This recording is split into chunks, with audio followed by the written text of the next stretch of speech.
السلام علیکم دوستوں، کیسے ہیں آپ؟ امید ہے کہ آپ سب بخیر و عافیت سے ہوں گے۔ اللہ تعالی ہم سب کو دنیا و آخرت میں کامیابی دے اور ہم سب کو ہمیشہ خوش رکھے۔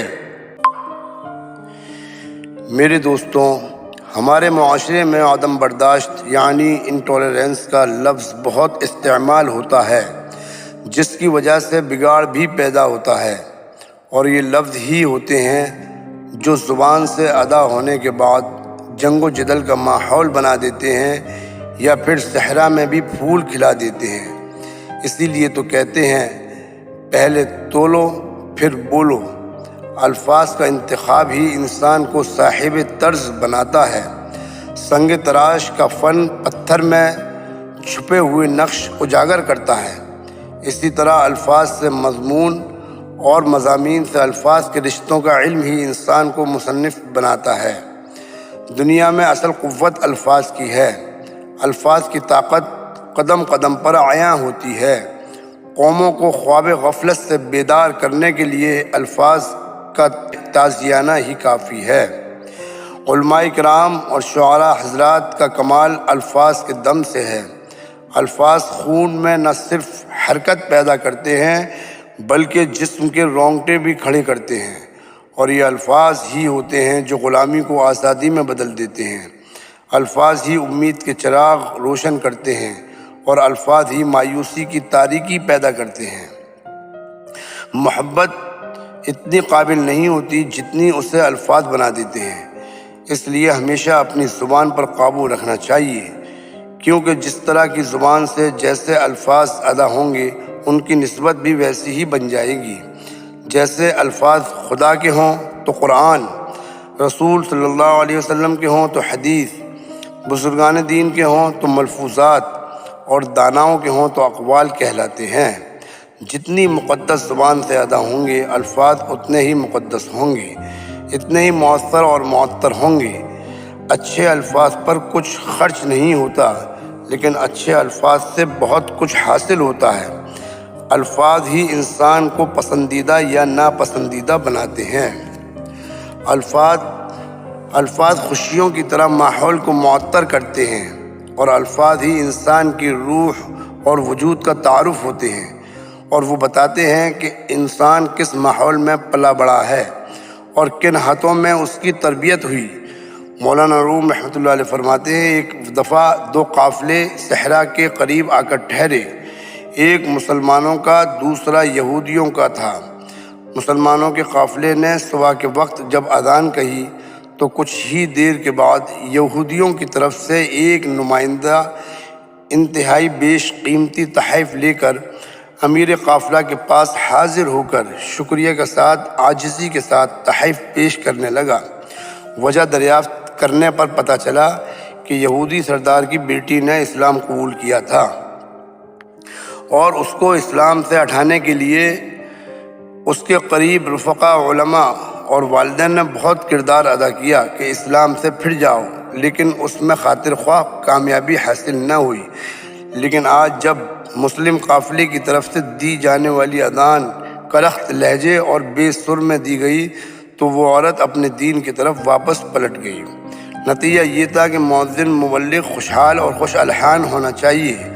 دعوت کے افکار، انداز اور لفظوں کے چناؤ سے ہٹ کر لہجے کی کرختگی اکثر اوقات آپ کو بدظن کرنے پر مجبور کر دیتی ہے۔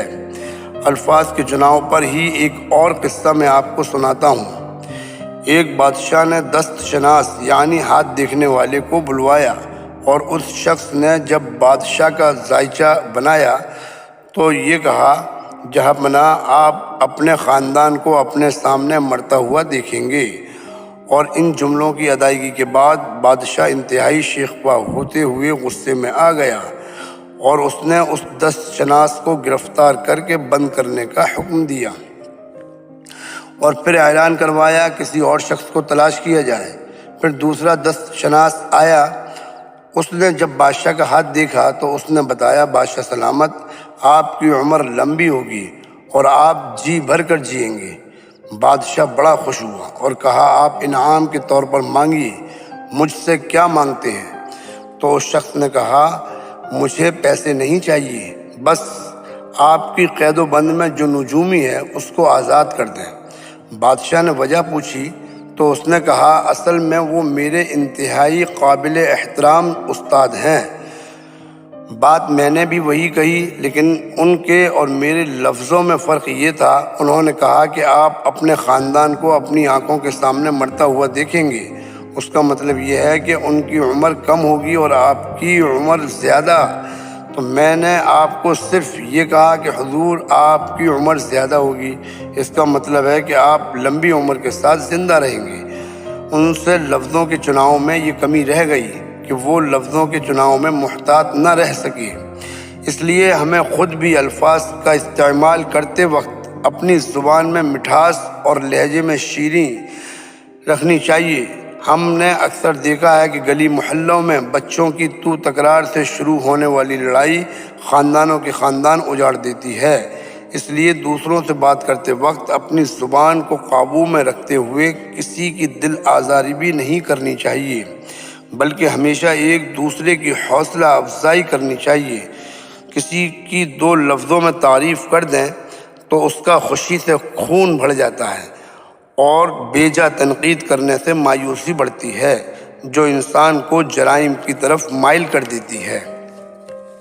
اگر لفظوں کا صحیح استعمال دیکھنا ہو تو آپ قصیدے کے الفاظ، مرثیے کے الفاظ، تنقید کے الفاظ، توصیف کے الفاظ، غزل کے الفاظ، مثنوی کے الفاظ، شرافت کے الفاظ، رزمیہ اور عشق کے الفاظ کا بغور جائزہ لیں تو سب میں فرق ہوتا ہے۔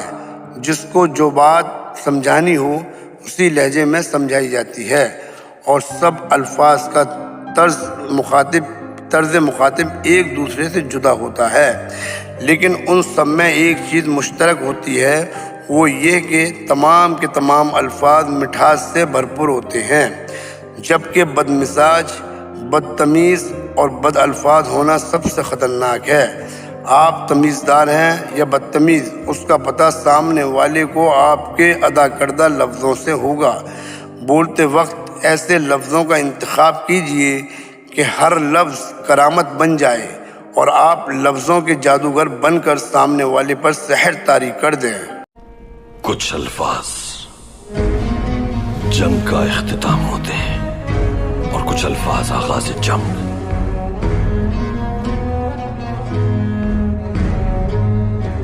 آپ سب کو ہمارا یہ ویڈیو پسند آیا ہو تو لائک کریں، اپنے دوستوں کو شیئر کریں اور ہماری حوصلہ افزائی کے لیے ہمارے چینل کو سبسکرائب کریں، اور آپ کو ہماری یہ ویڈیو کیسی لگی کمنٹس میں بتائیں۔